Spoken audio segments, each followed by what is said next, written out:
കേരളത്തിലെ ഒരേയൊരു Urdu novelist Sulaikha Hussain. ആപ്കി Yaad may എന്ന ഈ സെഗ്മെൻറ്റിൽ ഇന്ന് ചർച്ച ചെയ്യുന്നത് ഏതാനും വർഷങ്ങൾക്ക് മുമ്പ് നമ്മോട് വിട പറഞ്ഞ കേരളത്തിലെ ഏക ഉറുദു നോവലിസ്റ്റ് സുലൈഖ हुसैन कुरिचाണ്. जुलेखा हुसैन का असली नाम जुलेखा था और उन्हें जुलेखा बाई नाम से पुकारा जाता था.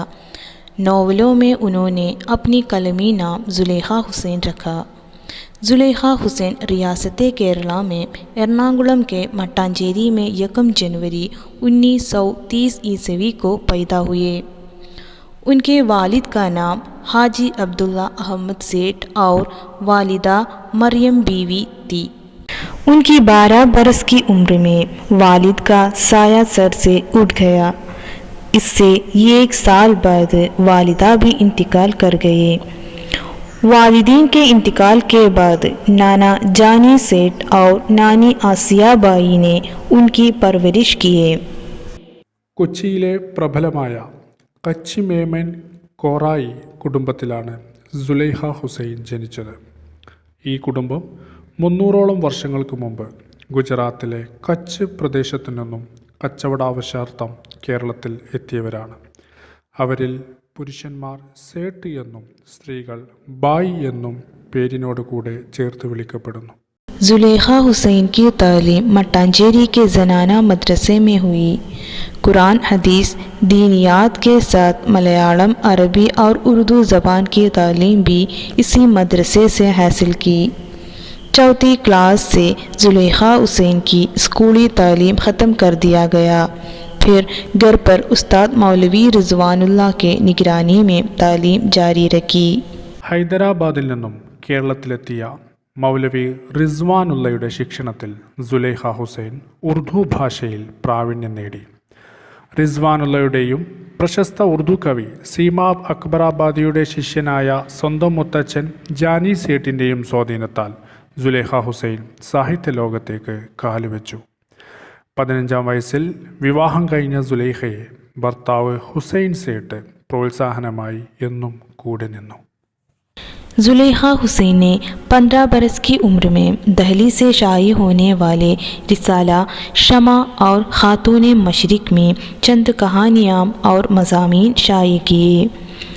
20 बरस की उम्र में उनका पहला नावल मेरे सनम 1950 ईस्वी में शाये हुई, लेकिन उसमें नावल निगार का नाम और पता नहीं दिया था क्योंकि उनकी नानी आसिया बाई औरतों के नावल लिखने और उसमें किस्मत आजमाने के सख्त खिलाफ थे. उसके बाद जुलेखा हुसैन उर्दू में 27 नावल, 8 मिनी नावल और मुतअद्दिद अफसाने लिखकर उर्दू अदब के मैदान में अपना कदम जमा लिया.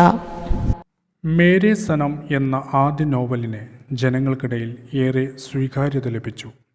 എന്നാൽ നോവലിൽ പേര് നൽകാതിരുന്നതിനാൽ എഴുത്തുകാരിയെ ജനങ്ങൾ അറിഞ്ഞില്ല. 1965 ഈ നോവൽ അടിസ്ഥാനമാക്കി മേരെ സനം എന്ന പേരിൽ തന്നെ സിനിമ നിർമ്മിക്കപ്പെട്ടു. സിനിമയും സംവിധായകനും ശ്രദ്ധിക്കപ്പെട്ട ഈ സിനിമയിൽ പക്ഷേ കഥാകൃത്ത് സുലൈഖ ഹുസൈൻ്റെ പേര് വിസ്മരിക്കപ്പെട്ടു. जुलेखा हुसैन के पहला नावल मेरे सनम के अलावा आपा सबा, दुश्वार हुआ जीना, मुरझाई कली, ये ख्वाब हकीकत, राह अकेली, अपने और पराए, लहर लहर मुंजदार, मार आस्तीन, ये की टगर, वो ये फरियाद थी, रिश्ते का रोग, तारीकियों के बाद और भूलने वाले, पत्थर की लकीर, यादों के सितम, ज़िंदगी मुस्कुराई, आदमी और सिक्के, आसमान की तले, नसीब नसीब की बात, हसरत साहिल, कल क्या हो, रूह के बंधन, अपना कौन, घर सहारे न मिलते और ये भूल हजार गम उनके 27 नावल में शामिल हैं. ആദ്യ ചില നോവലുകൾക്ക് ശേഷം സുലൈഖ ഹുസൈൻ സ്വന്തം പേര് നോവലിൽ എഴുതി. 1990 പുറത്തിറങ്ങിയ ഏക് ഭൂൽ ഓർ ഹസാർ ഗം എന്ന നോവലിൽ സുലൈഖ ഹുസൈൻ പേരിനോട് കൂടെ സ്വന്തം മേൽവിലാസവും ഫോട്ടോയും കൂടി പ്രസിദ്ധീകരിച്ചിട്ടുണ്ട്. 1965 ईस्वी में लिखा हुआ जुलेखा हुसैन का नोवेल तारीखियों के बाद मलयालम ज़बान में तर्जुमा किया गया है। हफ्तेवार चंद्रिका में कोचिन के रवि वर्मा 1976 ईस्वी में इसको मलयालम ज़बान में सिलसिलावार तर्जुमा कर दिया। मलयालम में इस नोवेल का नाम ഇരുട്ടിന് ശേഷം है।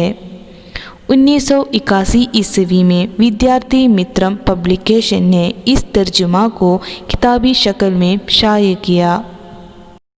1990-കൾക്ക് ശേഷം സുലൈഖ ഹുസൈന് തൻ്റെ ആരോഗ്യ പ്രശ്നങ്ങളും കാഴ്ചക്കുറവും കാരണം സാഹിത്യത്തിൽ ശ്രദ്ധിക്കാൻ സാധിച്ചിരുന്നില്ല.